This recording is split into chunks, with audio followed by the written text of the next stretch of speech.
Our program today is going to tell the story about a young black man who grew up in Stringtown, Oklahoma. That's a small community in Atoka County. Genie Boy grew up with all the McEntire children under the tutelage of their father, Clark, and the man they called Grandpap, John McEntire, who were well-known national steer ropers. And this, growing up with these men, piqued Gene's interest in the cowboy way of life as well as the rodeo way of life.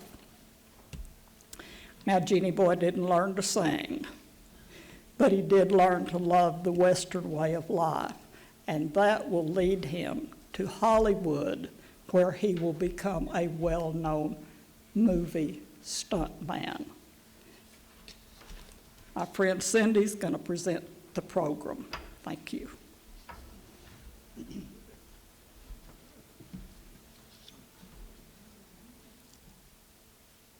So we titled this Genie Boy Goes to Hollywood. It's interesting to me when I found out that anybody from Stringtown even knew where Hollywood was. So this was a really fun story to research. And luckily we got to interview Genie Boy in the last year of his life. He passed away soon after we got all this information from him. So this was fun.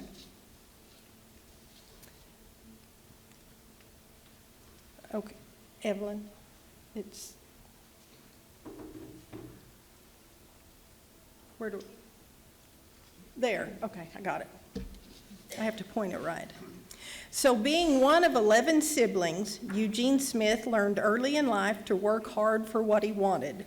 The son of Evans and Aretta Washington Smith, he was born August 28, 1932, near Chickasaw Creek in the Choctaw Nation of Oklahoma. Evans and Aretta had 3 sons, Gene being the middle one. 9 years later, they started their second go-round and had 4 girls and 4 more boys. Like many black families in southeastern Oklahoma, the Smiths have Choctaw and Cherokee Indian heritage. The country kids walked to school in Stringtown, Oklahoma, but being black, they were not allowed to ride the bus that passed right in front of their house every day.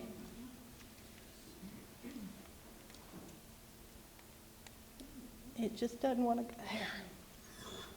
Gene was given the nickname Genie Boy by his father, and it stuck. They worked hard on the family farm, and they played hard, and sometimes they combined the two. Gene is in the black hat in this photo. 2 local cowboys, Les Thompson and Clark McEntire, who was a 3-time world champion steer roper and 1979 Pro Rodeo Hall of Famer, and father of Reba McEntire, took Genie Boy under their wings and taught him how to transfer the roping and riding skills of ranch work into a rodeo payday. This old set of cattle pens that belonged to the Thompsons was near Highway 69 at Stringtown. It was used to ship cattle, and according to the locals, this was where a whole generation of cowboys learned to rope and ride. Now, we all know California is not Oklahoma, but we do have a connection. Compton, one of the oldest cities in southern Los Angeles County, California, in 1889, Griffin D. Compton donated his land to incorporate and create the city of Compton. He did stipulate that part of the acreage be zoned solely for agriculture. Compton, like Watts and other communities, has been swallowed up by the metropolitan sprawl of Los Angeles. Compton is a working class community and well known for its high poverty and crime rates, but also for its strong culture. Compton became a predominantly black community following the Depression of the 1930s and the Great Okie Migration to the West Coast in the 1940s. Okie was not a term of endearment, and it was also attached to migrants from Louisiana, Mississippi, and Texas.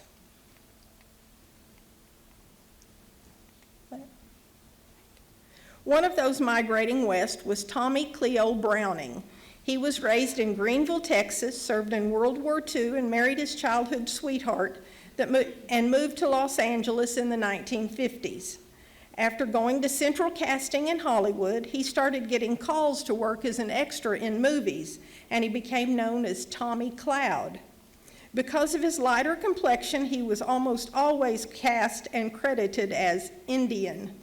His first credit was in Lady Godiva of Coventry in 1955, and he last appeared alongside of Burt Reynolds in the 1978 action comedy Hooper, where he was cast and credited as Indian. In the 1960s, Tommy Cloud relocated to the corner of El Segundo Boulevard and Figueroa Street. Cloud's El Fig Stables got its name from that intersection. The area was rural and undeveloped and often just called the Hill. With a few dirt roads and a junkyard nearby, Cloud built 2 barns and corrals out of scrap lumber and fencing. He started collecting horses and added a pool table and a jukebox, and the El Fig Stables became quite a hangout. Once the studios found out about the horses, Tommy Cloud started getting hired to provide animals on movie sets. He kept a variety of animals, including monkeys and snakes, to rent to the studios. He used his movie connections to get a lot of the black cowboys that were hanging out at the El Fig Stables jobs with the studios. This January 3rd, 1994, Los Angeles Times article was titled, "Stabilizing Influence. Horsemanship Offers El Fig Riders a Respite from Inner City Living." It stated, long before there were Crips or Bloods or drive-by shootings for that matter, in South Central Los Angeles, there was a gang over at the El Fig Stables.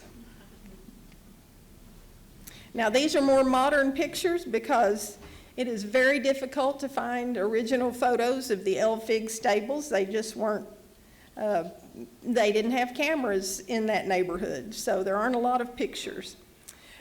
These are more modern pictures because the culture, the cowboy culture, is still strong there today. The El Fig Stables was a place for inner city kids from broken homes with no positive role models to learn responsibility and the rewards of hard work. They worked hard so they could play hard. For many of the kids cleaning stalls, the El Fig friendships were the most meaningful relationships they had. One of those migrating to California looking for a prosperous life was 18-year-old Genie Boy Smith from Stringtown, Oklahoma. He hit the rodeo circuit hoping for some big paydays. At that time, there were very few black rodeo contestants. The black cowboys that were allowed to compete were always scheduled after the regular rodeo in a time period other sports would call overtime. In rodeo, to compete after the event is referred to as the slack. Gene Smith was a great roper and bulldogger and competed many times during the slack. Today's cowboys usually specialize in 1 or maybe 2 events. Old school cowboys wanted to compete in as many events as they could to make their payday bigger. Steer wrestling is a rodeo event also known as bulldogging. A horse-mounted rider chases a steer, drops from the horse to the steer, then wrestles the steer to the ground by grabbing its horns and pulling it off balance. The one who gets their steer to the ground in the shortest amount of time wins. Team roping, also known as heading and heeling, involves 2 mounted cowboys chasing a steer. One ropes its head and the other one ropes the steer's hind legs and keeps the rope tight until the judge signals them to release it, and the fastest time wins. Calf roping, a mounted rider ropes a calf, dismounts from the horse, runs to the calf and ties 3 legs together with a piggin string while the horse keeps the rope tight, and it is also a timed event.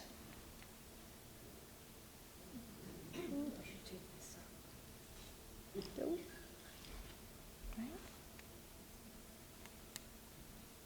we go.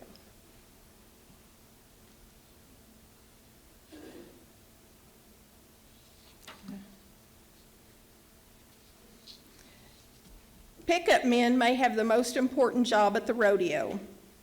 Mounted on horseback, a pickup man rides up beside a beside a bucking horse or bull to help the rider dismount safely after a successful timed ride. Gene Smith was working as the pickup man when the bull decided to give Gene a ride and launched him and his horse into the air. You can see Gene in the black and white picture on the side crawling out from under the wreck as the other cowboys run into the arena to help. Gene claimed he didn't always win an event, but he always left with a check. He traveled the country in a pickup with a camper, and he qualified for the 1984 National Finals Rodeo, which was the last year that it was held here in Oklahoma City. Now, it was never all about work for Gene. He liked to have fun, too. So Gene is on the right, and Don McLean from the Elfig Stables is on the left, holding an early-day boom box. This was a poker run trail ride where each rider got a playing card and liquid refreshments at stops along the trail.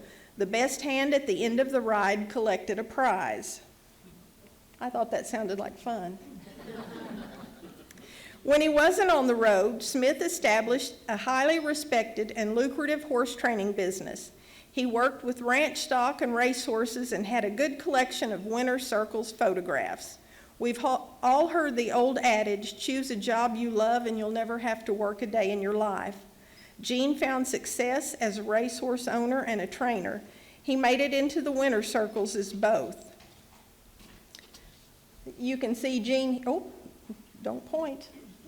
Gene here, I don't know if you can read these, but he is the owner in this black and white picture, and he's the trainer in the color picture, and this was with some of his family members.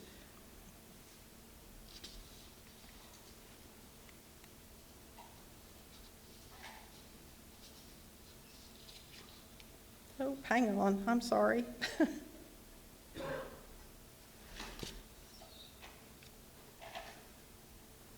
Gene's stable was part of the unique horse community known as the Hill in the middle of Compton and Watts neighborhood. He mentored many of the young boys in the neighborhood just as he had been mentored at Elfig. He bought hats for the boys and cowboy boots and paid their entry fees into local rodeos.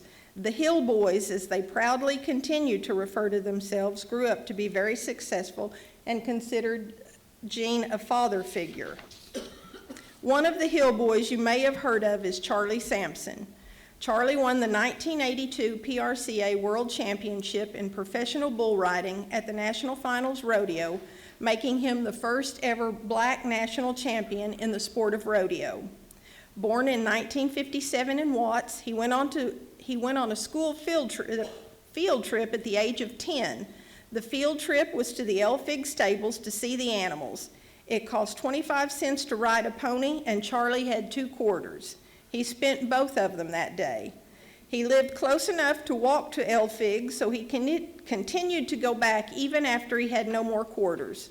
Stable managers Benny Moore and Lee McLean taught Charlie how to be a stable hand, and he cleaned stalls for the privilege of riding ponies.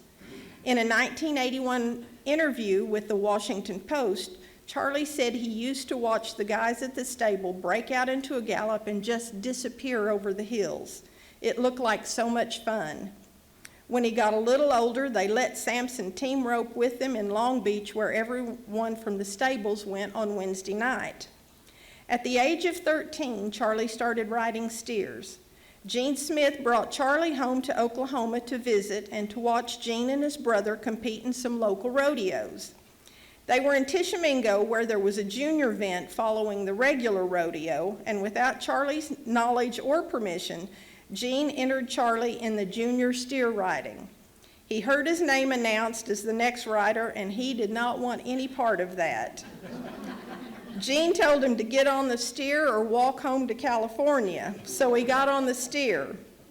He got on, and he bucked off, and Gene said he cried a little, but Charlie denies that. But he had a ride home, and by the time he was in high school, he had advanced from steers to bulls, and he had found his calling in life. Over his career, Charlie Sampson had several serious injuries. He got lucky in 1983 when he was competing at the Presidential Command Performance Rodeo in Washington, D.C.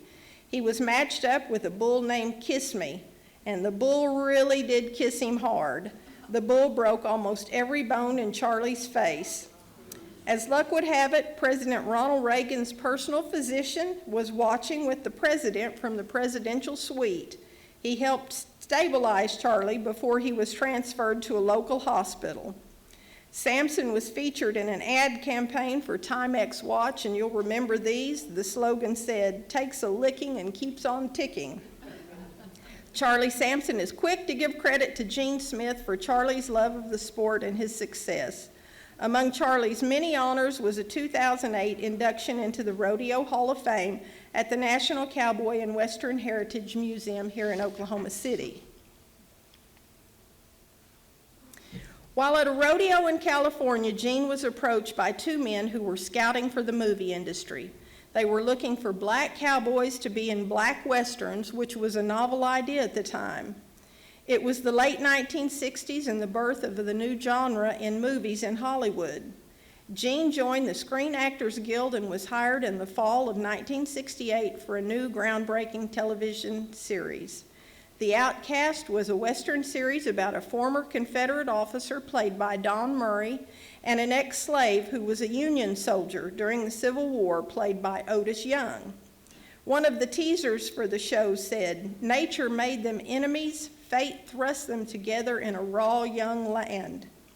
The two men's relationship evolves to tolerance and cautious trust.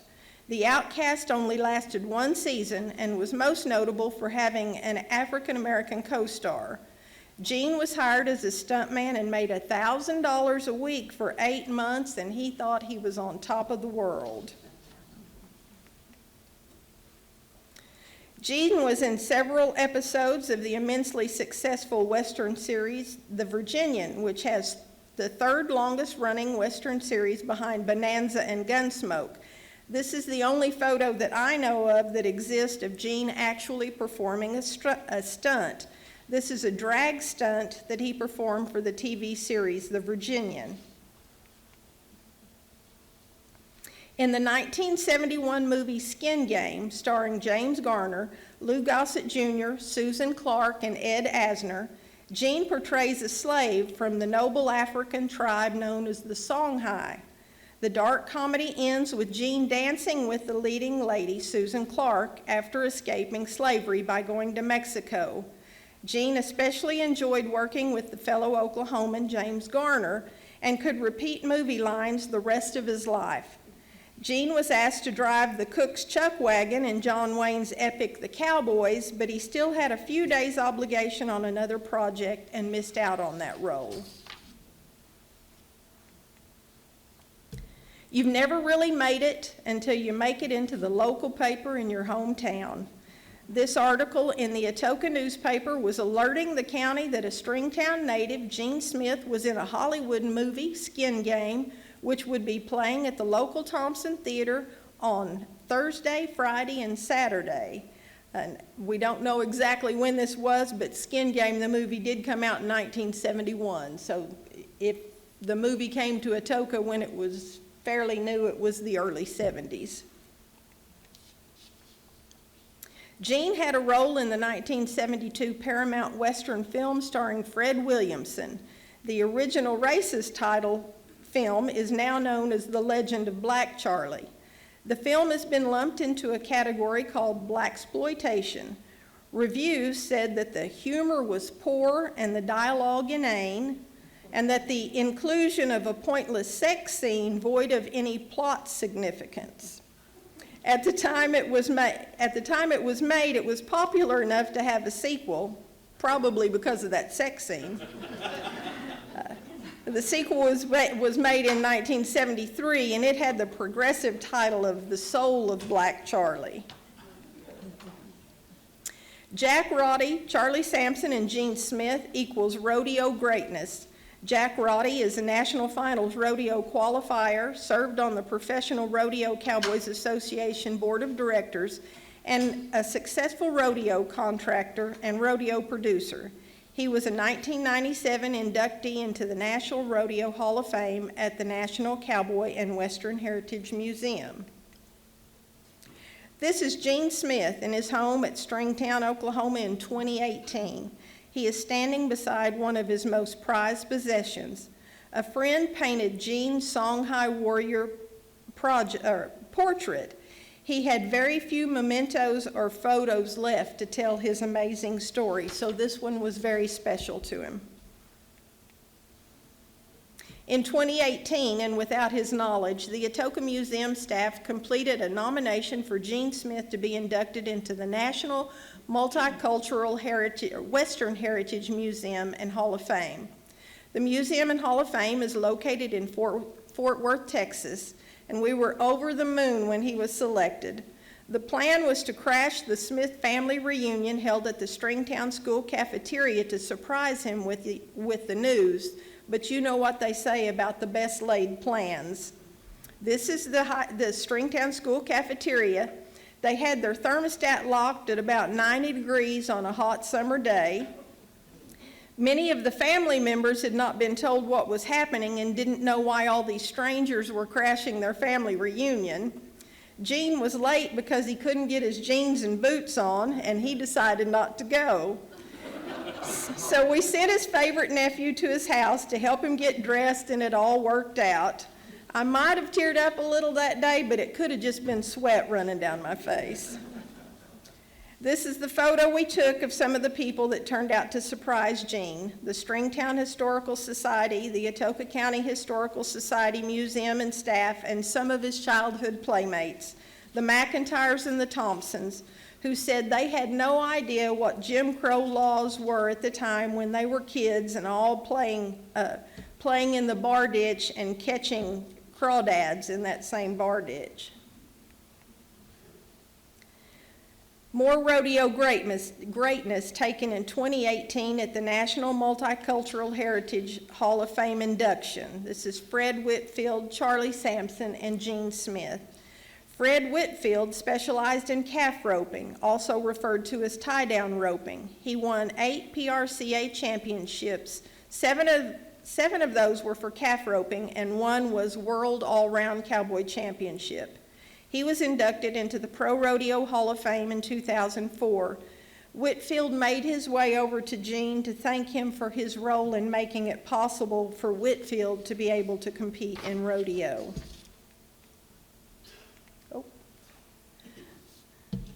And this is the Hill Boys together again in 2018, and they all did really good for themselves. The first one is James Watson Jr., and he's a rodeo stock producer. The next is Glenn Turman. He's a Hollywood actor, and he's actually one of the ex-husbands of Aretha Franklin. That was pretty cool to find out. It was funny, we were talking, and he asked me where I lived and what we did, and I told him we live in Atoka, and he said, well, he has what he calls a ranch. In California, ranches are different. They're 10, maybe 20 acres are ranches in California. And I said, we had a ranch. And he said, how many acres do you have? And I know that you're not supposed to ask somebody that. See, in Oklahoma, you don't ask how big is your place. So I said, well, we have a place. And he started laughing, and he told me that he and his wife have a 10-acre, I believe, place, but they host an event called a Giddy Up event for inner city kids in Los Angeles. They bring them out to their ranch, and they let them ride horses and get dirty and play in the dirt and all. So he's still living the lifestyle. Next to him is one of the Hill Boys, Larry Taplett. He is a retired Los Angeles County Fire Chief. Louis Condiff, Jimmy Smith is Gene's brother. He's right behind him. And then Charlie Sampson. All of these men came to see Gene inducted into this Hall of Fame. Charlie Sampson's the '82 world champion bull rider. James Isbell and Artie Morris are both country music singers. They still have gigs where they get to sing. And Harold Cash, the last man there, in 1979 was the first of 2 All-American Rodeos, has 2 All-American Rodeo Association bareback titles. So that's the story of Gene Smith. He passed away a few months after he got this recognition. We were so happy that he finally received the recognition that he deserved. He broke a lot of barriers, and that's a bad thing in rodeo, but in life, that's a good thing. So, you know, rodeos sometimes pay a lot of money, and we passed out candy to all of you. It's a $100,000 bar. You won't get $100,000 anywhere else today. But I want you to look on the wrappers, and if you have a blue star or a green smiley face, we have a prize for you. Just raise your hand if you have a blue star or a green smiley face. Do you see them, Lynn?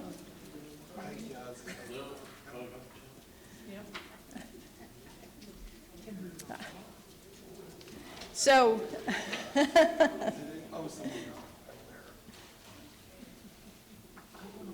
I think somebody cheated. It's heavy back here. Do you see that? All the winners are back here.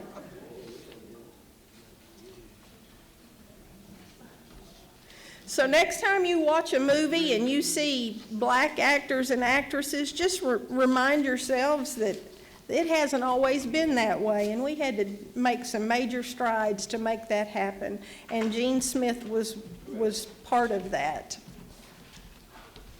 So thank you all for listening, and anytime you're in Atoka, come eat at Reba's place. She's opened a new restaurant there. It's fantastic. Bring a wallet full of cash and, and come eat, and come visit the Atoka Museum. We have a National Register Civil War cemetery on the grounds, and it's a really great place to visit. So thank you very much.